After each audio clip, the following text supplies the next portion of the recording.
একটাই একটাই কথা, একটাই দাবি, আরাফাতের ফাঁসি চাই, ফাঁসি চাই। 17 আসনে নির্বাচনের দিনে আমাকে হত্যা করার চেষ্টা করা হয়েছিল আরাফাত। আমরা আরাফাতের ফাঁসি চাই। আমাকে হত্যা করার অপরাধে আরাফাতের ফাঁসি চাই। আরাফাতের কখন আদালতে আনা হবে আমরা তাদের জন্য ওয়েট করতেছি। ডিম থেরাপি দেওয়া হবে, ডিম জুতোর মালা সবকিছু নিয়ে জনগণ ওয়েট করতেছে। আরাফাতে গণধোলাই দেওয়া হবে, ডিম মারা হবে। আর আমাকে মারার অপরাধে তার ফাঁসি চাই, আরাফাতের ফাঁসি চাই। আপনারা সবাই জানেন ঢাকা 17 আসনে আমার উপর কিরকম অত্যাচার জুলুম করেছিল। সেই অপরাধে আমরা আরাফাতের ফাঁসি চাই, ফাঁসি চাই। আজকে আপনারা সবাই জানেন আমরা আদালতে মামলা করেছি। সেই মামলার আমাদের গ্রহণ করেছে আদালত। এখন আমাদের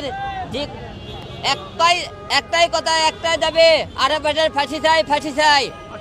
আরাফাতের ফাঁসি চাই, এক কথায় শেষ, আরাফাতের ফাঁসি চাই।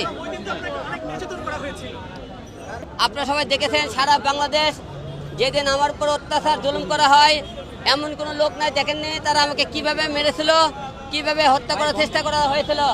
তাই আমাদের একটাই দাবি, আরাফাতের ফাঁসি চাই, আরাফাতের ফাঁসি চাই।